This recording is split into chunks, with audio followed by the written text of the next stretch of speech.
بسم اللہ الرحمن الرحیم الحمدللہ رب العالمین اللہم ایک نعبد و ایک نستعین الصلاة والسلام والتحیۃ والاکرام علی سید اسلم فی الوجود صاحب دائرۃ الوجود و صاحب المقام المحمود صاحب الوقار والسکینہ المدفون بالارض مدینہ صاحب کوكب الدری و صاحب اللواء الحمد ثم الصلاة والسلام على سیدنا و ساندنا و حبیبنا و شفیع ذنوبنا و طبیب قلوبنا ابی القاسم محمد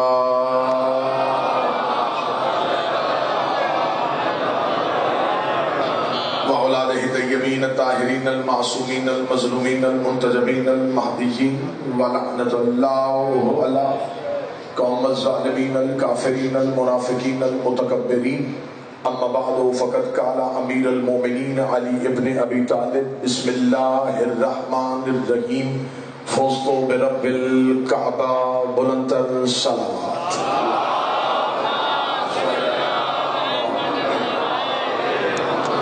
محبان نبی و اہل بیت نبی حکمران رسول و اہل بیت رسول دعا ہے کہ آل محمد کا عظیم خالق ہماری اس عظیم ترین عبادت کو اپنی بارگاہ میں شرف قبولیت عطا فرمائے۔ رب الحسین بحق الحسین جتنے بھی ہاتھ ذکر شبیر میں مانگنے کے لیے آئے اس عزت والے ذکر سے کوئی بھی خالی ہاتھ واپس نہیں۔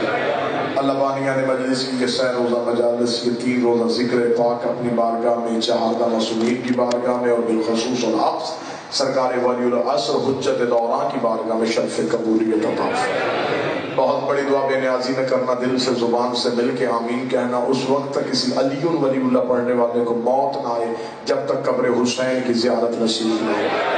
ان تمام دعاؤں کو قبولیت تک پہنچاؤ، سارا درود کرو اور بلند آواز سے صلوات کرو۔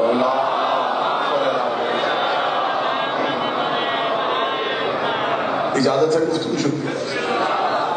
سہ روزہ مجالس میں پہلے دن سے میں نے کوشش کی کہ آپ احباب کے سامنے اپنی کم علمی کا اعتراف کرتے ہوئے لیکن باب علم سے مانگی خیرات پہ اعتماد کرتے ہوئے کہ میں آپ کے سامنے قتل امیر کی وجوہات بیان کر سکوں۔ جو پہلے دن سے اس دشت کے صف میں میرے ساتھ محو صف رہے وہ یقیناً اس بات پہ تائید کے لیے حق بجانب ہوں گے کہ ہم پہلے دن سے تاریخ کی ان وادیوں سے گزر رہے ہیں جن تاریخ کی گمنام جھاڑیوں میں علی کے قاتل چھپے ہوئے ہیں۔ آج 21 رمضان ہے، یوم شہادت امیر المومنین ہے۔ ہمارا عالم اسلام سے مطالبہ ہے کہ ہمیں قتل علی پہ انصاف چاہیے۔ کوئی عام شخص نہیں، ولی المطلق حجت دورہ کا قتل ہوا ہے۔ کل کی گفتگو میں ہم نتیجے میں پہنچے کہ مکہ میں اسلام کی دشمنی اور علی نے اپنے ساتھ لی، مدینہ میں اسلام کی دشمنی اور علی نے اپنے ساتھ لی۔ بس تاریخ اسلام کا ایک خطرناک موڑ وہاں پہ پیدا ہو گیا جب رسول نے آخری حج پہ علی کی ولایت کو اوجب کر دیا۔ وہ بندہ اٹھائے گا میرا، میں پہلے کہا تھا، میں نے کل بھی کہا تھا، میں نے اپنا عقیدہ بالکل واضح کیا تھا جو میرے عقیدے کے ساتھ ہم سب ہیں۔ جمہوریت ہے، اپنا عقیدہ چھپانے کا میں ممبر پہ کبھی آتی نہیں رہا۔ میرا اس عقیدے سے قطعاً کوئی تعلق نہیں ہے جس میں داڑھی واجب اور علی مستحب ہو۔ میرا اس عقیدے سے تعلق نہیں ہے، میرا اس عقیدے سے تعلق ہے جس میں علی واجب الاوجب ہے۔ یہ بحث فضول ہے، ان بحثوں سے نکل آؤ، بہت نقصان قوم کا کر چکے۔ اب ان بحثوں سے نکلو کہ علی مبطل ہے، علی مستحب ہے، علی واجب ہے۔ علی مبطل مستحب واجب کی بحث میں آتا ہی نہیں، علی اجر رسالت کا نام ہے۔ ہاتھ وہ بندہ اٹھائے گا جس کی تائید میرے ساتھ علی ہے اجر سکن خم غریب امیر کی ولایت کا اعلان ہو گیا۔ امیر کی ولایت کے اعلان کی دشمنی میں لوگوں نے رسول کو زہر دے دیا۔ ایک ایک حرف، ایک ایک لفظ میں ذمہ داری کے ساتھ صرف علی کی ولایت کے اعلان کے جرم میں نبی کو زہر دے دی گئی اور نبی کو شہید کر دیا گیا۔ آج تک تاریخ اسلام نے نبی کی موت کو چھپایا ہوا ہے۔ رحلت ہوئی نبی کی، اگر نبی کی رحلت ہوئی پھر تم نبی کو سردار انبیاء نہیں کہہ سکتے۔ کیونکہ قیامت والے دن اگر یحییٰ نے اٹھ کے پوچھ لیا کہ میرے پاس شہادت ہے تیرے پاس نہیں. دوسری دلیل یہ ہے کہ معصوم کبھی بھی طبعی موت نہیں مرتا. طبعی موت وہ مرتا ہے جس کی طبیعت میں اختلاف ہو جانا، اعتدال برقرار نہ رہے، کسی چیز کا بڑھ جانا کسی کا گھٹ جانا موت کا سبب بنتا ہے. جسے طبیعت میں کنٹرول نہ ہو اسے کائنات میں کنٹرول نہیں ہوتا. معصوم کبھی بھی طبعی موت نہیں.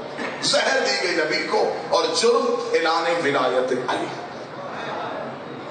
اگر پھر کبھی چاہیں گے اسی بات پہ کسی بیٹھک میں کسی ڈرائنگ روم میں بیٹھ کے ڈیرے میں بیٹھ کے بحث کرنا چاہیں گے، 13 مرتبہ زہر دی گئی تھی نبی کو. آخری زہر کا اثر تھا جس کی وجہ سے نبی 28 سفر کو دنیا سے چلے. نبی کے جانے کے بعد اب 2 نظریات جنم لے گئے، جسے پہلی تقریر یاد ہے، مکہ کی چوٹی یزید کا داتا. جو پہلے دن سے ساتھ آ رہے ہیں انہیں نتیجے کا لطف آیا. 2 نظریات جنم لے گئے. دیکھیں مجھے کسی میں بحث نہیں کرنی، میرے سامنے اتحاد بین المسلمین بھی ہے، میرے سامنے ملکی حالات بھی ہیں، مجھے ان چیزوں کو بھی مد نظر رکھنا ہے کہ میرا ایک ایک لفظ ٹیپ ہو رہا ہے، نوٹ ہو رہا ہے، ایجنسیاں نوٹ کر رہی ہیں، ادارے نوٹ کر رہے ہیں. لہٰذا میں بالکل صاف اور شفاف طریقے سے اپنے مذہب کی وکالت کرنے لگا. اور رہی زندگی کا سوال، یہ جب سے میں نے جیل کاٹی ہے تب سے میں نے حسین کی ماں سے سودا کر لیا تھا کہ بیوی زندگی میں نے تجھے دے دی ہے، تیری وکالت میں سمجھوتا نہیں ہوگا. میں اس سانس پہ لعنت کرتا ہوں جس سانس میں زہرا کے گھر کی وکالت میں سمجھوتا ہو سکے، کیونکہ زبانیں کر سکتی ہیں، علی نہیں مٹ سکتا. 1070 خطیب نماز جمعہ کے خطبہ میں علی کو بھونک بھونک کے اپنی ماں کے ناپاک دودھ کی خیانت کی گواہیاں دیتے رہے. وہ مولوی مر گئے، علی آج بھی زندہ ہے. وہ بادشاہ قبروں کے جہنم میں چلے گئے. ذکر تو ابو طالب کے بیٹے کا آج بھی زندہ ہے. ذکر اس کا مٹتا ہے جس کا وارث مٹ جائے. اس ذکر کا وارث کل بھی قائم تھا، اس ذکر کا وارث آج بھی قائم ہے. اور رہی حالات کا وقت تو پھر میں اپنی قوم کے نوجوانوں کو دوستانہ طریقے سے یہ بھی اپیل کروں گا کہ آپ اس انتظار میں نہ رہیے گا کہ کوئی اگلی حکومت آئے گی، وہ حسین دوست ہوگی، وہ علی سے محبت کرے گی، پھر ہم کھل کے مدرسے کروائیں گے، پھر ہم کھل کے جلوس لے کے جائیں گے. مزہ اسی زندگی کا ہے. حکومت یزید کی ہو، راج حسین کا ہو. حکومت یزیدیت کی ہو، راج حسینیت کا ہو. اب 2 منٹ کے لیے مجھے جملہ کہنے دینا. حکومت یزیدیت کی ہو، راج حسینیت کا ہو. مشکل وقت میں کلمہ حق کہنا سیکھو. ظالم جابر بادشاہ کی آنکھوں میں آنکھیں ڈال کے کلمہ حق کہنا سیکھو. میری قوم نہ دھماکوں سے ڈری، نہ دھمکیوں سے ڈری، نہ فتووں سے ڈری، نہ خود کو حملوں سے ڈری. یہ زندہ تھی، زندہ ہے اور زندہ رہے گی. اس کی سب سے بڑی دلیل یہ ہے تمہارے امام تھے، ہمارا امام ہے.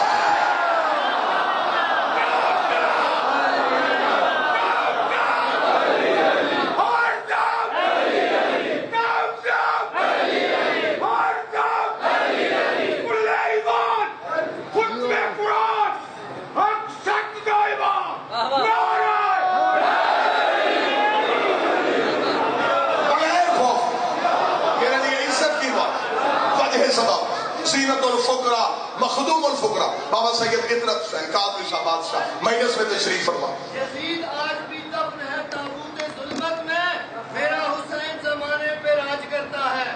لوٹا ہے جس صدا نے یزیدیت کا چین، لبیک یا حسین، لبیک یا حسین، لبیک یا حسین، لبیک یا حسین. ہم مہذب قوم ہیں، ہم منفرد قوم ہیں، لیکن ہمارے عقائد کو نہ چھیڑا جائے. 4 دن پہلے ایک حرامی کی طرف سے گستاخی ہوئی. اس نے ایک اخبار میں آرٹیکل شائع کیا جس میں اس نے بادشاہ علی پہ معاذ اللہ ثم معاذ اللہ، اس نے علی پہ تہمت نہیں لگائی، ماں کا کردار بتایا. جو میری قوم کے نوجوان ہیں جنہوں نے یہ آرٹیکل پڑھا ہے، سوشل میڈیا پہ وہ وائرل ہو چکا ہے. اور ہمارا قوم کی تہذیب ہے، ہمارے اوپر ٹیلی ویژن سے حملہ ہو جواب ہم ممبر سے دیتے ہیں، پرنٹ میڈیا سے حملہ ہو جواب ممبر سے دیتے ہیں، دھمکی تم مکتب سے دو گے جواب ہم ممبر سے دیں گے. آج یہ الزام لگا دیا گیا معاذ اللہ ثم معاذ اللہ، علی نے شراب پی تھی اور علی نے شراب پی کے نماز پڑھائی تھی. تم نے یہ بغیرتی کی، تم نے اپنی ماں کا کردار بتا دیا. اگر ہمیں مجبور کرنے پہ اگر سپریم کورٹ از خود نوٹس نہیں لیتی، اگر حکومتی ادارے ہم بھی ہوش نہیں لیتے، ہم نے مزید انتظار نہیں کرنا. چند دنوں کے بعد پھر ہم مدرسوں میں بتانا شروع کریں گے کہ کون کتنی شراب کا عادی تھا، کون کتنی شراب پیتا تھا. اگر تم نے علی کے خلاف بھونکنے والے کتے کی زبان کو بند نہ کیا، پھر میں تیری کتابیں لے کے ممبر پہ لا کے دکھاؤں گا. جب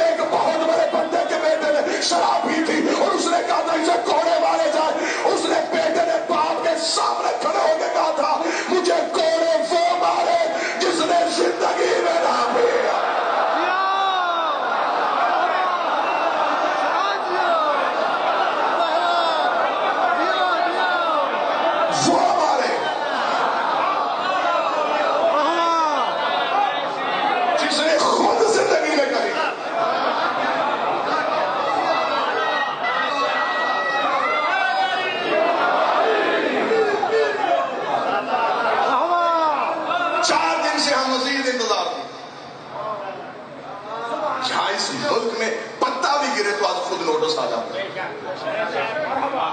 ریلی والے کی چھاپڑی الٹا دی جائے تو حکومتی ادارے حرکت میں آ جاتے ہیں. شرم کرو علی پہ پھونکا گیا ہے.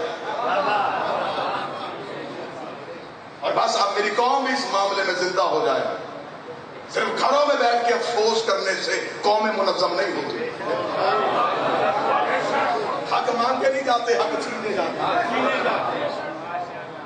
زندگی سے محبت ہے تو پھر لعنت اس زندگی میں جس زندگی میں علی نہ ہو.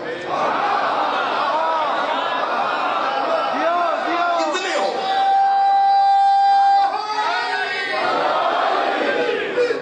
21 رمضان ہے, چکوال ہے, پورا چکوال میں شامل. اگر ایجنسی کا کوئی ادارے کا کوئی اہلکار گفتگو کو نوٹ کر رہا ہے تو میرا احتجاج ریکارڈ کرے. یہ احتجاج صرف آصف علی کا نہیں, یہ پورے چکوال کا احتجاج. ہم وہ زبان کتی سے نکال دیں گے جو علی پہ بھونکے گی. ہم کردار بتانے شروع کر دیں گے. جن کے تحفظات کے لیے تم چھپ چھپ کے اخباروں میں آرٹیکل لکھتے اور کبھی ڈاکٹر اسرار پھونک کے مر جاتا ہے اور کبھی کوئی اخبار میں آ کر اپنی ماں کی ناپاک تحریر لکھ دیتا ہے. اگر تم نے اتنی جرت ہے علی کا مقابلہ کرنے کی, اگر تمہارے دلوں میں اتنی ہی علی کی چلن ہے, تو پھر ہم علی کے نام پہ محفلیں سجاتے ہیں. تم جس کے نام پہ محفلیں سجانا چاہتے ہو اس کے نام پہ تم بھی محفل سجا. میں بھی بندے اکٹھے کرتا ہوں, تم بھی مجمع اکٹھا کر. میں علی کی ماں کا کردار پڑھتا ہوں تو اس کی ماں کا کردار پڑھتا ہوں. میں علی کا شجرہ پڑھتا ہوں.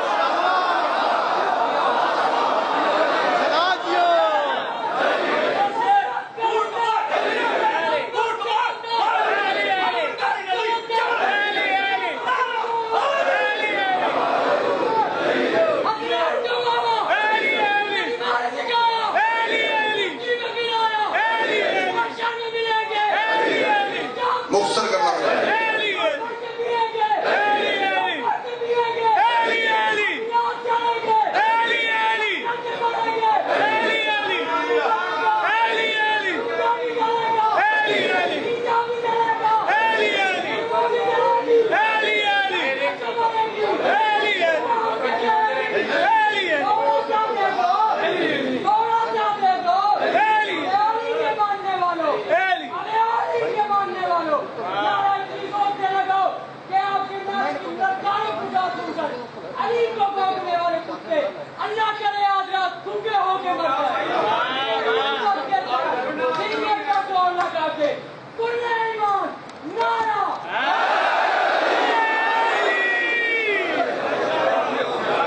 خاموشی جرم ہے اس معاشرے میں. یاد رکھنا, خاموشی جرم ہے اس معاشرے میں. چند بندوں نے سال نبی کی اونٹنی کی ٹانگیں کاٹی تھی, خدا نے پوری قوم غرق کر دی. میں نے پوری قوم کیوں غرق کی؟ فرمایا ظلم پہ خاموش رہے. آج اتنے اعتدال میں اتنا زیادہ علی کے نام پہ جہاں جہاں جی چاہتا ہے تم علی کا نام لکھتے ہو, لاکھوں پروانے آ جاتے ہیں. تم اتنے زیادہ ہو, ان سے تو ہمارا ایک میسم چپ نہیں ہوا تھا. زخمی ہے میسم ہاتھوں میں رسی ہے. میں قوم کو جذباتی کرنے نہیں آیا, نہ مجھے مولا کی عزت کے سمے 2 علموں کے درمیان روزے کی حالت میں ہوں, نہ مجھ سے نعرے اطاعت کی توقع. صرف اور صرف حق پہنچانا چاہتا ہوں, اداروں کو نوٹ کروانا چاہتا ہوں کہ ہم علی کے نام پہ مرنا بھی جانتے ہیں, مارنا بھی جانتے ہیں. ہم سے علی پہ سمجھوتا نہیں ہوتا, اس لیے کہ تیرا کچھ کچھ علی ہوگا, میرا سب کچھ ہی علی ہے. یہ کوئی نہیں ہوگا کہ یہ چند مولوی اکٹھے ہو کے کل کو معافی نامہ شائع کر دیں گے, ٹھیک ہے جی ہم علی کو مان لیتے ہیں. تیرے ماننے سے علی بڑھتا نہیں, تیرے چھوڑنے سے علی گھٹتا نہیں. آدم سے لے کے آج تک کے مومن تک سارا زمانہ علی کو مانتے, علی کا بڑھتا کچھ نہیں. شیطان سے لے کے آج کے مولوی تک سارا زمانہ علی کو چھوڑ دے, علی کا گھٹتا کچھ نہیں. سارا زمانہ علی کو چھوڑ دے, علی کا جاتا کچھ نہیں. جسے علی چھوڑ دے اس کا رہتا کچھ. زخمی ہے میس میں تمام, یوں ہاتھوں میں رسیاں, پاؤں میں بیڑیاں. وقت کے فرعون کے سامنے لا کے کھڑا, اسے تخت میں بیٹھ کے کہا یہ کون ہے؟ اس نے کہا علی کا موت. کہاں تھا؟ زنجیروں میں. جرم علی. اسے تخت میں بیٹھ کے کہا علی علی کرنا چھوڑ, کڑیاں بھی کھلواتا ہوں. زخمی میسم, یہ عقیدہ, یہ عقیدہ, یہ عقیدہ, تاکہ وہ کالے کپڑوں میں ملبوس ہو. عقیدہ لینا میری قوم کا نوجوان. یوں بھی سب نے سر اٹھایا. اس کی آنکھوں میں کیا کہا تم نے؟ اس نے کہا علی چھوڑ دے. اس نے کہا تجھے کوئی کہے سانس لینا چھوڑ دے تیرے بس میں ہے؟ اس نے کہا جی سانس میرے بس میں نہیں. اس نے کہا علی بھی میرے بس میں نہیں ہے. میرے لہو میں علی ہے, میرے جسم میں علی ہے, میرے خون میں علی ہے. میرے جسم اور روح کا رشتہ کٹ سکتا ہوں, میری زبان سے علی نکل سکتے, میرے دل سے حسین نہیں نکل سکتے. اس نے کہا اچھا اتنا یقین تجھے علی پہ, پھر میں تیرے لیے موت کا حکم دیتا. موت کا نام آنا تھا چھریوں والے چہرے پہ چمک آ جائے. علی کا نوکر کا چہرہ چودھری کے چاند کی طرح چمکا. چمکتا ہے سچ کہہ رہا ہے, مارے گا مجھے, تو صحیح کہہ رہا, تو مجھے موت دے گا علی کی محبت میں. لیکن ایک بات یاد رکھنا, تو پہلے مجھے مارے گا نہیں, تو پہلے میری زبان کاٹے. عقیدہ دیکھنا, تو پہلے میری زبان کاٹے گا, پہلے میری زبان, پھر میرا سر کاٹے گا. پہلے زبان پھر سوری, پہلے زبان جس طرح سے پہلے زبان پہلے زبان پھر سوری, پہلے زبان پھر سوری. اسے کہا تجھے کس نے کہا کہ پہلے زبان؟ اسے کہا مدتوں پہلے.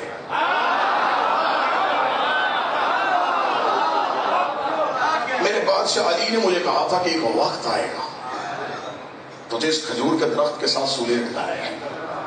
پہلے تیری زبان کاٹ دی جائے گی, پھر تجھے پھانسی دے دی جائے گی, تو پہلے زبان کاٹے گا. اس نے کہا اچھا اگر تجھے علی کے کہنے پہ اتنا یقین ہے تو پھر آج اس علی کے کہنے کو میں غلط کر دوں گا, میں زبان نہیں کاٹوں گا, میں سیدھی پھانسی دوں گا.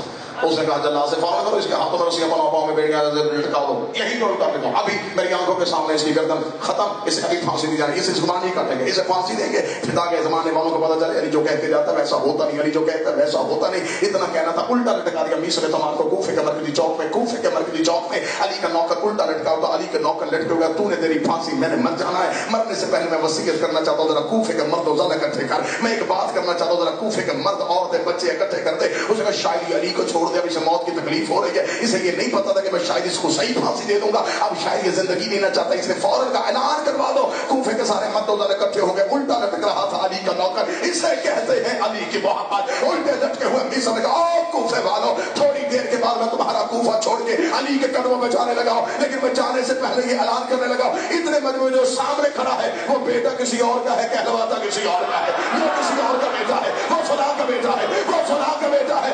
جب بھی سب نے شجرے پڑھنے شروع کیے, اس نے کہا جلدی کرو, اس سے پہلے کہ یہ میرا باپ بتا دے, اس کی زبان کاٹ دو. خنجر زبان پہ آیا تھا, مصر میں شرم نہیں آتی, قرآن کو جھوٹا کہہ رہا.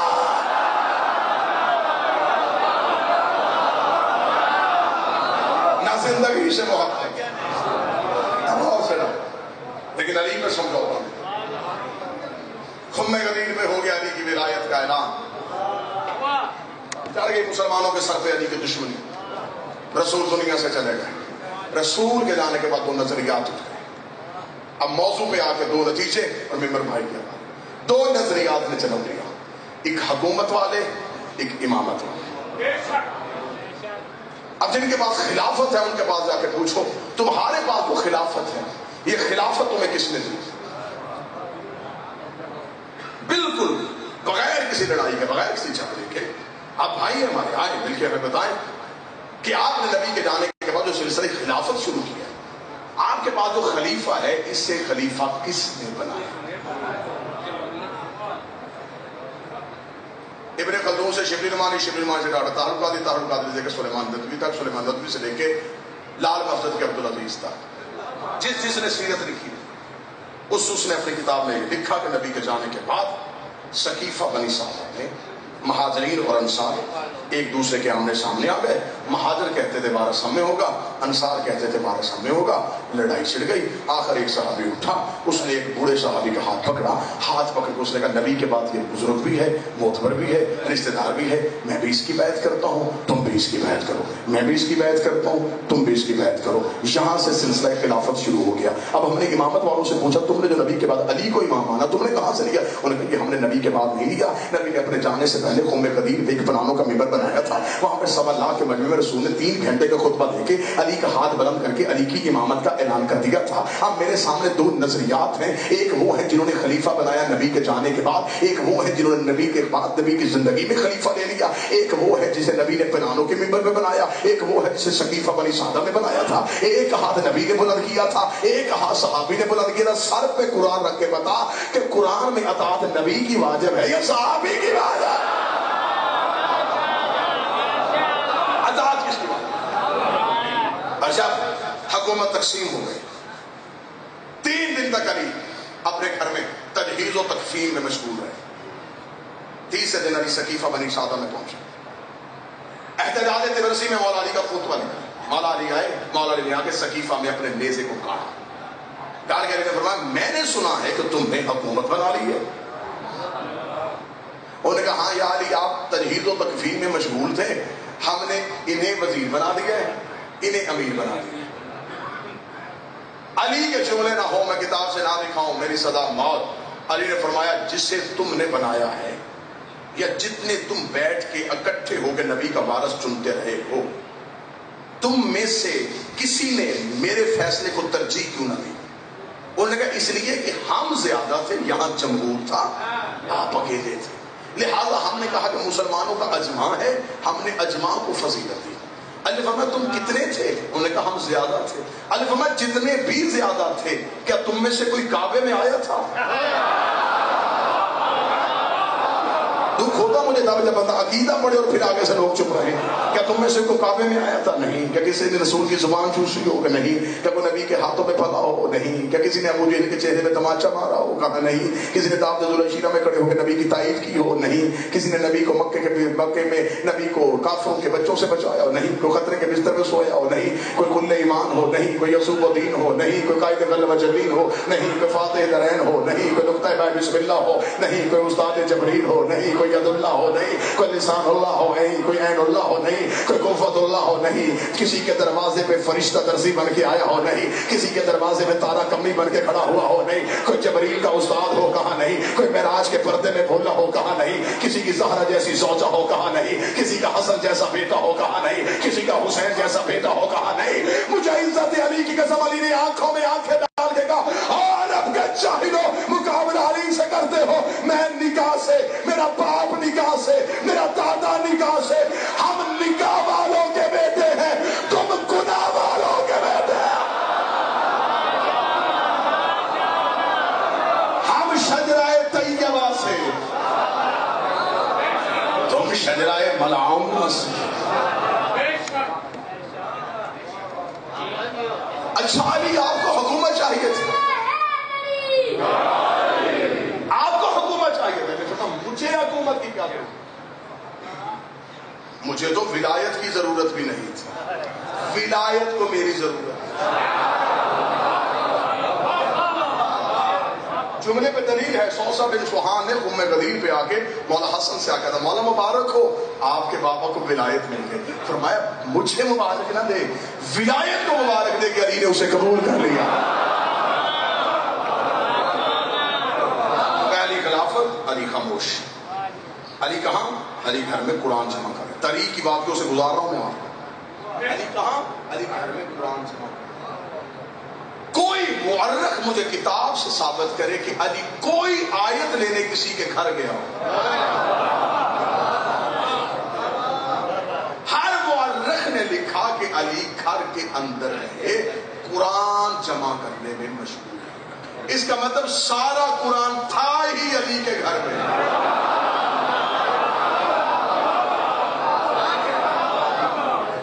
جتنی دیر علی قرآن جمع کرتے رہے اتنی دیر امت کس قرآن پہ عمل کرتی رہی. آیتیں دے کے تم علی گھر بیٹھے ہوئے, مرضی کی حکومتیں, مرضی کی وزارتیں. پہلی خلافت گزری علی خاموش, دوسری خلافت گزری علی خاموش, تیسری خلافت پہ آ کے ایک انقلاب آ گیا. میں نے صدیوں کا سفر لمحوں میں کیا ہے. یہ صدیاں تھیں نا تاریخ کی, میں نے آپ کو لمحوں میں گزارا.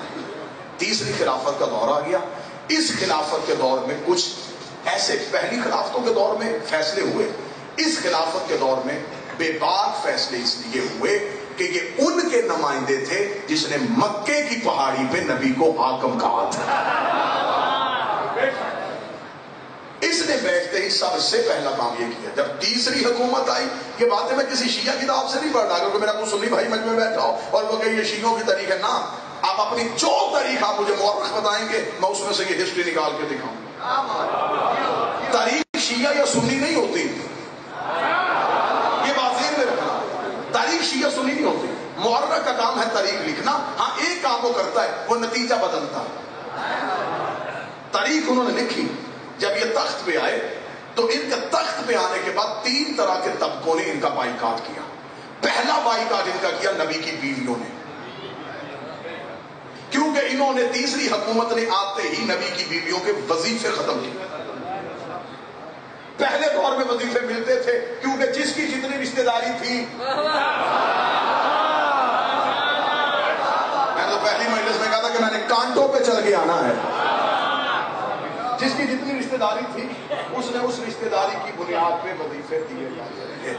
اور یہ کتابوں میں لکھا ہے، تاریخ مسعودی میں لکھا ہے کہ کسی کا 5000 دینار تھا، کسی کا 10,000 دینار تھا، کسی کا 20,000 دینار تھا۔ غلطی تو تیرے مورخ سے یہی ہو گئی، اگر سب ایک جیسے تھے تو پھر وظیفے علیحدہ علیحدہ کیوں ہوتے؟ اگر سب ایک جیسے تھے تو وظیفہ ایک جیسا ملنا چاہیے تھا، وظیفہ ایک ہی طرح کا ملتا۔ جب تاریخ میں یہاں تمہارے تضاد لکھ کے یہ ثابت کر دیا، ایک طرف تم کہتے ہو حیثیتیں سب کی ایک جیسی ہے، نیتیں سب کی ایک جیسی ہے، کردار سب کا ایک جیسا ہے، تو پھر یہاں وظیفے بدل بدل کے کیوں آتے رہے؟ اس کا مطلب یہ وظیفے بدل بدل کے دینا اس بات کی دلیل تھی کہ ہر ایک کی نظر میں کسی نہ کسی کی فضیلت، کسی نہ کسی کا رتبہ کسی نہ کسی اعتبار سے بڑا تھا۔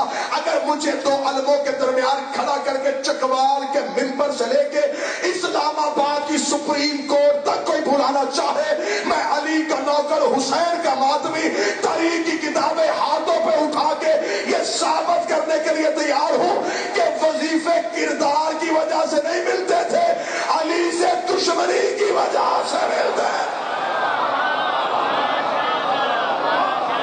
جس کی دشمنی جتنی زیادہ تھی، وظیفے اس نے کہا۔ خوف زدہ تو نہیں ہو گیا آپ اس موقع؟ کون پڑھے گا پھر ممبر پہ؟ کون سنائے گا علی کی یہ حقیقت؟ کیوں تاریخ کے مورخ نے بار بار قتل کیا ہے میرے علی کے کردار؟ کیوں دینیات اور اسلامیات میں 6 سے لے کے PhD تک یہی پڑھائے جا رہے ہو کہ علی نے حکومت کو نہیں دیکھا؟ مانو کہ تم نے علی کو حکومت سے اس لیے دور رکھا، علی کو نہیں دور رکھا، تم نے اسلام کو دور رکھا۔ آج کوئی عام دن ہے، آج نمازیوں نے نماز قتل کی ہے، آج قاریوں نے قرآن مارا، وظیفے تقسیم ہو رہے تھے۔ پہلا بائیکاٹ ان کا کیا نبی کی بیویوں، دوسرا بائیکاٹ کیا وہاں کے رہنے والے مدینے کے پرانے سٹیزن، پرانے شہری، انہوں نے کیا۔ اس لیے انہوں نے کہا یہ ہمارے حقوق کی پامالی ہو رہی۔ تیسرا بائیکاٹ کس وجہ سے ہوا؟ اس وجہ سے کہ ایک شخص تھا حاکم اور اس کا بیٹا مروان، اسے نبی نے اپنی زندگی میں مدینے سے باہر نکالا۔ جب نبی چلتے تھے یہ نبی کے پیچھے نبی کی نقلیں اتارتا تھا، تمسخر اڑاتا تھا، مذاق کرتا تھا آمنہ کے لال کا۔ نبی نے اسے مدینے، نفرت تھی رسول کو ان سے، فرمایا نکالو انہیں مدینے سے، اور میرے بعد جو بھی آئے انہیں اور دور کرو۔ تیسری حکومت میں آ کے اچانک فیصلہ کیا ہوا، بجائے انہیں اور دور کرنے کے مروان کو مصر کا گورنر بنا دیا۔ یہ واقعات آپ کو سال 1.5 سال آپ کتابیں پڑھے تو جو نکل رہے ہیں میں لمحوں میں دے رہا ہوں، بغیر داد کی پرواہ کے مروان کو گورنر بنا دیا گیا۔ مصر اس دور میں اسلام کا سب سے امیر صوبہ تھا، اسلام کو سب سے زیادہ ریونیو، سب سے زیادہ مال جو ہے یہ یہاں سے آتا ہے، بس اسی مال کے لالچ میں اسے وہاں گیا۔ جب وہاں گورنر بن گیا تو سب سے پہلا احتجاج کیا، ایک صحابی کے بیٹے ہیں، مجھے جان سے پیارے ہیں، میری شیعہ قوم کی آنکھ کے تارے ہیں، حضرت محمد بن ابی بکر۔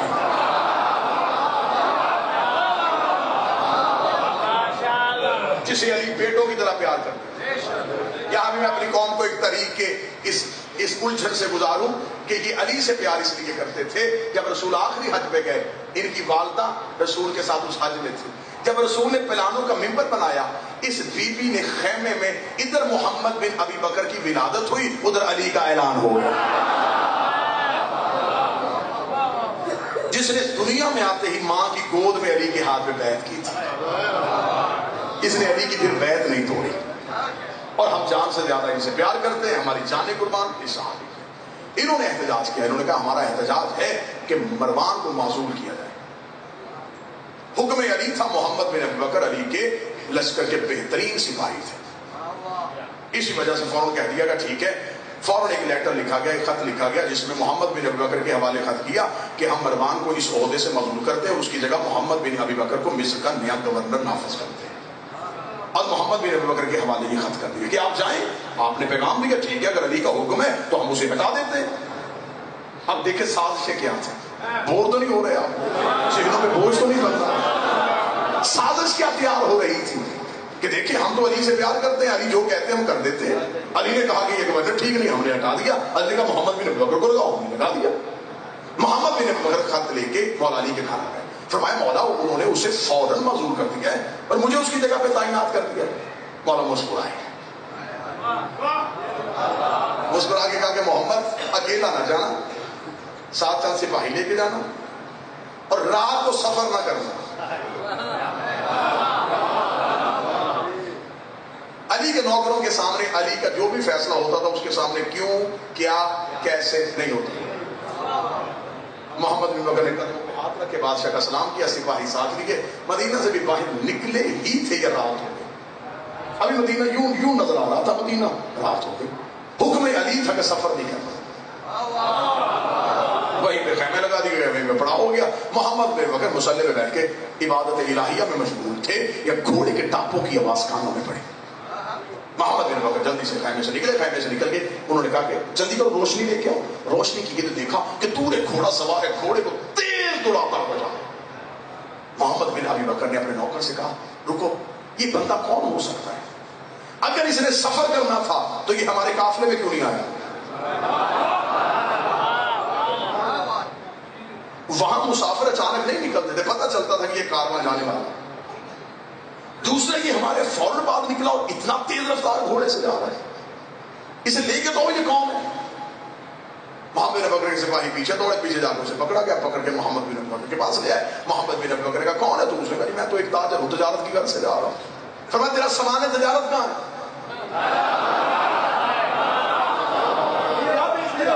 جی بیچنے نہیں جا رہا، کچھ درہم و دینار ہے وہ طے کرنے کے لیے جا رہا ہوں، واپس آ رہا ہوں. اس کی باتوں سے ہلکی سی کوئی بو آئی.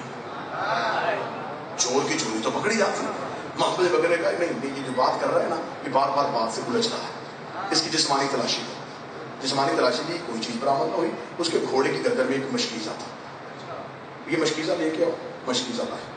پانی بہاؤ. پانی بہاؤ. چیرو اس کو. چیرا. اندر سے شیشے کی بوتل. توڑو اسے. توڑا گیا. اندر سے ایک چمڑے کا خط نکلا. چراغ لے کے آؤ. چراغ لے کے محمد بن بکر نے خط پڑھا. خط میں لکھا تھا مروان، علی کے کہنے کی وجہ سے میں محمد بن بکر کو تیری طرف تیری معزولی کا خط دے کے بھیج رہا ہوں. اس کے پہنچنے سے پہلے ایک تیز رفتار گھوڑا سوار رستے میں کھڑا کر دے، چند سپاہی دے کے جو تجھ تک پہنچنے سے پہلے محمد کو قتل کر دے. اور تو اپنے آپ کو مصر کی گورنری سے معزول نہ کرنا، تو وہیں کا گورنر رہے گا، لیکن محمد کے پہنچنے سے پہلے یہ میرا قاصد تجھ تک پہنچے گا. رستے میں سپاہی کھڑے کر کے محمد کا قتل کروا دے. محمد بن بکر نے جب یہ سازش پڑھی، یوں خط ہاتھ میں لے کے مدینے کی طرف منہ کیا. یا کان میں علی کی آواز آئی رات کو سفر نہ کرنا. علی کے قدموں پہ آ گیا, علی کے قدموں پہ بڑی جلدی ختم کروں بھائی تشریف فرمائے. 15-20 منٹ مجھے لیٹ ممبر ملا, لیکن میں پھر بھی کوشش کروں گا کہ انہیں لیٹ نہ کروں, یہ اپنے وقت پہ پڑھیں تاکہ افطار سے پہلے مجلس و ماتمداری تمام ہو جائے. محمد بن بکر اس قاصد کو لے کے علی کے پاس آ گئے, علی اس قاصد کو لے کے دربار میں چلے گئے. دربار میں جا کے علی نے ان سے پوچھا, انہوں نے صاف انکار کر دیا, یہ قاصد ہمارا نہیں ہے. لیکن جب علی کا دباؤ بڑھا, علی نے فرمایا مہر تمہاری ہے, یہ چمڑا دربار کا ہے, یہ قاصد دربار کا ہے, یہ خط تمہارا کیوں نہیں؟ پھر مان لیا گیا یہ خط ہمیں نے لکھا ہے. علی نے فرمایا آج تک میں نے امت کو خاموش کیے رکھا تھا, لیکن تیری یہ سازش بے نقاب ہو چکی ہے. اسی سازش کی وجہ سے چند بلوائیوں نے ان پہ حملہ کر دیا اور رات کی تاریکی میں یہ اپنے گھر کے اندر قتل ہو گئے. ان کے قتل ہونا تھا, یہ نبی کی ایک بیوی بصرہ میں بیٹھی ہوئی تھی, اسے خبر پہنچ گئی کہ ان کا قتل ہو گیا ہے. اب ایک شخص شام میں تھا, شام والا بصرے پہنچا, مل کے یہ مشورہ ہوا کہ حکومت بھی ہمارے ہاتھ میں واپس آ رہی ہے, علی کو اس حکومت سے دور رکھے. اس قتل کا خون کا بدلہ علی سے لے. اس چیز کے لیے انہیں تیار کیا گیا, انہیں تیار کر کے بصرہ سے روانہ کیا گیا. حباب کے مقام پہ کتے بھونکے, نبی کی حدیث انہیں یاد کروائی گئی کہ نبی نے کہا تھا کہ حباب کے کتے جس پہ بھونکیں گے وہ حق پہ نہیں ہو. وہاں پہ اسلام کی 40 جھوٹی گواہیاں ہوئی. 40 جھوٹی گواہیاں دینے کے بعد آخر انہیں ایک میدان میں کھڑا کر دیا گیا. میدان میں انہیں کھڑا کر دیا گیا. جس میدان میں جا کے کھڑا کیا گیا, درمیان میں اس اونٹ کو کھڑا کیا گیا. اونٹ کے اوپر ایک ہودج تھا, ایک اماری تھی, اماری کے اوپر انہیں بٹھایا گیا تھا. سامنے علی کا لشکر آ گیا. اس اونٹ کی وجہ سے اس جنگ کا نام پڑ گیا جنگ جمل, اونٹ والی جنگ.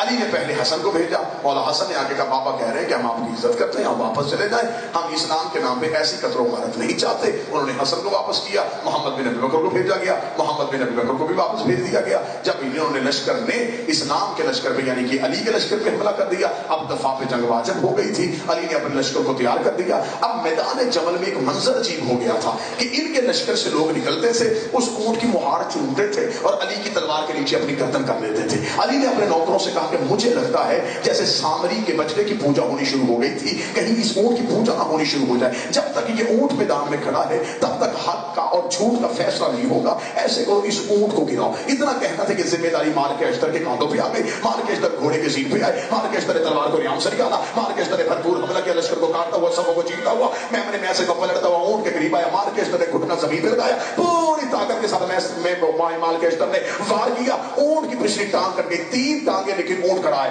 میں پھر مار کے اشتر نے دوبارہ چکر لگایا. چکر لگانے کے بعد پھر اپنے پورے زور پوری طاقت کے ساتھ پھر گھٹنا زمین پہ لگ کے پھر مال کے اشتر نے دوبارہ حملہ کیا. اس اونٹ کی دوسری ٹانگ کٹ گئی, 2 ٹانگیں اور اونٹ کھڑا ہے. پھر مال کے اشتر پلٹ گئے, پھر بھرپور حملہ کیا. اونٹ کی 3 ٹانگیں کٹ گئی, لیکن ایک ٹانگ پہ اونٹ کھڑا تھا. جب ایک ٹانگ پہ کھڑا ہوا اونٹ دیکھا تو اس کے لشکر والوں نے کہا اس کا مطلب اللہ ہمارے ساتھ ہے, حق ہمارے پاس ہے. اس کا مطلب ہے کہ اللہ ہمارے ساتھ ہے, اللہ ہمارا دفاع کر رہا ہے. مال کے اشتر نے ٹیلے پہ بیٹھے ہوئے علی سے کہا یا علی یہ اونٹ کیوں نہیں گر رہا؟ علی خیمے سے باہر نکلے, علی نے ٹیلے پہ کھڑے ہوئے جا کے علی نے اونٹ کو دیکھا. علی نے کہا مالک اشتر لا حولا والا پڑھ کے حملہ کر, اونٹ نہیں کھڑا, شیطان کھڑا, اونٹ نہیں کھڑا, شیطان کھڑا. مال کے اشتر نے بھرپور طریقے سے پھر پچھلے پلٹوں سے پلٹا اور مال کے اشتر نے پھر چوتھا وار کیا. وار کا کرنا تھا, اونٹ کی آخری ٹانگ کٹی, آخری ٹانگ کا کٹنا تھا. ہودج زمین پہ آنے لگا.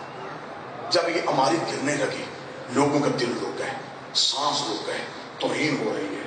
علی نے یہ کیا فیصلہ کر دیا, یہ کیا ہونے لگا, یہ کیا ہو رہا ہے؟ ابھی ہودج گر رہا تھا, یا علی کے لشکر میں سے ایک جوان بجلی کسی تیزی سے ہوا کی طرح چیرتا ہوا نکلا. ہودج کو زمین پہ گرنے سے پہلے ہودج کے اندر ہاتھ ڈالا. جو اندر سوار تھی انہیں اپنے گھوڑے پہ بٹھایا. جب گھوڑے پہ بٹھانا تو انہوں نے پیچھے سے چیخ مار کے کہا غیر محرم کا ہاتھ نبی کے حرم کو لگ گیا. چپ, غیر محرم نہیں, تیرا بھائی محمد ہو, تیرا بھائی محمد بن بکر. اتنا جملہ کہنا تھا, میں تاریخ کی سچائی آپ کے سامنے پڑھنے لگا, جرت کے ساتھ, یقین کے ساتھ, اعتماد کے ساتھ تاریخ کا یہ باب آپ تک, آپ کی نسلوں تک پہنچانا چاہتا ہوں. جب تک زندگی رہے گی یہ حقیقت ممبر سے یوں ہی ظاہر ہوتی رہے گی. اتنا کہنا تھا. انہوں نے میدان جمل میں لوگوں کو اکٹھا کر کے کہا علی نے کر دی ہے توہین. آخر میرا نبی کے ساتھ ایک رشتہ ہے, نبی کے ساتھ میرا ایک رشتہ ہے. جب رشتہ ہے, رشتہ ہے, رشتہ ہے, یہ لفظ بار بار بولا گیا تو علی نے میدان کے آگے کھڑے ہو کے کہا یہ لفظ اب دوبارہ نہ دہرایا جائے. آپ کا رشتہ ہے نہیں, آپ کا رشتہ تھا. آج سے وہ رشتہ بس یہ جمل کا بدلہ اور سفین کا بدلہ، دونوں بدلے اکٹھے ہوئے، اکٹھے ہو کے اعلی کار بنایا گیا عبد الرحمن ابن ملجم۔ کاش وقت کے دامن میں وسعت ہوتی تو میں یہاں تاریخ کے اگلے باب پہ آپ کو لے کے جاتا کہ جس قطامہ کو ذریعے قتل کروایا گیا اس کا شجرہ کس سے ملتا تھا۔ یہ طریق کی سنگلاخ مادیاں ہیں، ان سے گزارو اپنے بچوں کو تاکہ حقیقت قاہرہ تک پہنچ سکو۔ یہ قاتل کہاں سے چلا تھا؟ یہ تیاریاں جمل اور سفین میں ہو گئی تھی۔ اس کا مطلب کہ علی کا قاتل صرف ابن ملجم نہیں، قاتل جمل اور سفین کے چھپے ہوئے ایک شاہکار ہے۔ آج وہ نام چھپا دیے گئے اور صرف ایک عبد الرحمن ابن ملجم، اس کی اتنی ضرورت کیسے تھی کہ وہ خیبر کے فاتح کی گردن پہ آ کے وار کرتا۔ لٹ گئی پردیس میں علی کی بیٹی، غاصب نہیں، زندگی میں ممبر پہ تہذیب سیکھی، تہذیب کا درس دیا، تہذیب والوں کا ممبر ہے۔ انشاءاللہ کل کھوتے کو چک ہے یہاں نزدیک اسی جگہ پہ 4 سے 5 ماہ انشاءاللہ حاضری ہوگی۔ جو باتیں رہ گئی اگر کوئی اس سے زیادہ وضاحت پوچھنا چاہے تو وہاں بھی وضاحت ہو سکے گی۔ میرے بھائی علی رضا ممبر پہ تشریف فرما ہے، آپ کو بھی انتظار ہے علی کی شہادت سننے کا۔ آج دن بھی رونے کا ہے، آج دن بھی پوچھنے کا ہے، کیونکہ آج سارا دن زینب چپ نہیں ہوئی۔ روزے دار ہو، اللہ عبادت قبول کرے، اللہ سکی بابا عطرت شاہ جی کو صحت والی زندگی عطا فرمائے، سایہ قوم کے سب پہ سلامت رکھے۔ جس کوفے میں بابے کی شاہی دیکھنے آئی تھی اسی کوفے میں دوبارہ قید ہو گیا۔ ایک نقشہ 2 یا 2.5 منٹ زیادہ سے زیادہ پڑھوں گا۔ اسی کوفے میں دوبارہ قید ہو گیا۔ جب کوفے میں آئی کتنا مشکل ہوتا ہے، جہاں ایک دور میں شہزادی تھی اسی کوفے میں ہاتھوں میں رسیلہ تھی۔ کوفے کی ایک چھت ہے، چھت پہ ایک عورت ہے، وہ عورت بیٹھی ہوئی ہے، اس کی جھولی میں پتھر، وہ انتظار کر رہی ہے کہ جو ہی یہ جس کا اعلان ہو رہا ہے یہ قافلہ بازار میں آئے میں پتھر ماروں۔ اس قافلے سے پہلے کچھ اعلان کرنے والے آگے تو انہوں نے کہا کوئی باغی ہم نے مار دیا،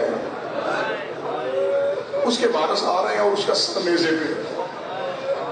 یہ عورت یوں پتھر لے کے بیٹھی تھی، یا پہلا سر والا نیزہ بازار میں آیا، اس نے یوں سر کو دیکھا، اس سے پتھر زمین پہ گر گئے۔ رو کے کنی سے کہتی یہ کہتے تھے باغی مارا گیا ہے، اس کے ماتھے پہ تو سجدے کا نشان ہے۔ مجھے تو لگتا ہے اسے کسی نے سجدے میں مارا۔ کون ہے یہ؟ کنیز دیکھ کے کہتی میں بھی آدھی کی طرح اعلان سن رہی ہوں کہ کوئی باغی تھے، نماز نہیں پڑھتے تھے۔ اتنا جملہ کہنا تھا، یہ دوسرا سر والا نیزہ بازار میں آ گیا، اس نے دوسرا سر دیکھا، میں نام نہیں لوں گا، یقیناً بات بھی سمجھ جاؤ گے، اس نے دوسرا سر دیکھا، تڑپی، اس نے سر سے چادر اتاری، رو کے دی ایوہ البدر تمام ہی، اور 14ویں کا چاند تیرے مرنے سے پہلے تیری ماں مر گئی ہو، تیری ماں نے تجھے گھوڑے سے اترتا نہ دیکھا ہو، اور تیری شادی کی عمر تھی، نیچے سے لیلا کی آواز آئی موت نہ مانگ، ماں قاتل کے ساتھ آ رہی۔ اجرکم علی ابا عبد الحسین اجرکم علی الزہراء۔ تیسرا سر ہے چکوال والوں گرد و نواح، یوں تیسرے سر پہ نظر پڑی، تڑپی۔ یہ 6 مہینے کا بھی نماز نہیں پڑھتا۔ اب اس نے جرت کی، اس نے یوں بازار میں دیکھا، بازار میں دیکھا تو ایک مہاری ہے جس کی کمر کے ساتھ رسی ہے، اس کی یوں کمر جھکی ہے، اس کی گردن میں ایک توق ہے، توق کے ساتھ زنجیریں ہیں، زنجیریں ہیں ملعونوں کے ہاتھ میں، وہ رکوع کی حالت میں ہے۔ اس نے اپنی کنیز سے کہا وہ جو سامنے کہتی ہے نا مجھے لگتا ہے یہ ان کا کچھ لگتا ہے، اس سے جا کے پوچھ تو کون ہے اور یہ سب تیرے کیا لگتے ہیں۔ کنیز نیچے بازار میں آئی، مولا سجاد کی کڑیاں نہیں، کہتی مسافر، وہ چھت میں میری مان کر پوچھ رہی ہے تو کون ہے؟ سجاد رو کہتا اس سے کہ میرا پوچھنا لیجیے بازار میں بازار میں آنے کا نام آنا تھا. میں دیکھتا ہوں کون بندہ جو سینہ پیارا کرے گا. بازار میں آنے کا نام آنا تھا. کنیز چند قدم پیچھے کدی اسے بازار میں بولا ہوں. وہ زینب کی کنیز ہے, وہ علی کی بیٹی سے قرآن پڑھتی رہی ہے. اسے علی کی بیٹی کا حکم ہے بغیر شرعی کام کے بازار میں نہیں آیا کرنا. وہ بازار میں نہیں آتی, کہتی وہ بڑی پردہ دار ہے. اس نے نماز علی کی بیٹی سے سیکھی. سجاد کہتے جب تک آئے گی نہیں میں نہیں بتاؤں گا. یہ صحن پہ گئی, اس عورت نے چھت سے پوچھا کیا کہتے ہیں؟ مالکن وہ تجھے بلا رہا ہے. مجھے بازار میں کیوں؟ کہتے جب تک آئے گی نہیں میں بتاؤں گا نہیں. مالکن وہ سر والا جو ہے نا بالکل اس کی شکل اس سے ملتی ہے. بی بی مجھے یہ اس کا بیٹا یا بھائی لگتا ہے. اس عورت نے کہا جلدی کر مجھے برقع دے, میرا جگر پھٹ رہا ہے. مجھے جا کے پوچھنے دے یہ ہیں کون, یہ آئے کہاں سے ہیں, انہیں مارا کیوں گیا ہے, ان کی عورتیں کیوں قید کی گئی ہے. یہ سر میں برقع پہن کے سجاد کے قریب آئی. سیدہ مجھے معاف کر دینا. اس نے سجاد کے قریب آ کے کڑیاں لا کے کہتی بھلا تو نے لیا, میں گئی ہو, زیادہ دیر مجھے کھڑا نہ کرنا. بازار کا ماحول میرے کھڑے ہونے کے لائق نہیں ہے. مجھے جلدی جلدی بتا دے تو کون ہے اور یہ تیرے کیا لگتے ہیں. جتنے روزے دار بیٹھے گریے کی آواز بلند ہونی چاہیے. مولا سجاد رو کے کہتے میرا پتہ بعد میں پوچھنا, پہلے تو بتا تو مال کے اشتر کی بیٹی ریحانہ تو نہیں ہے.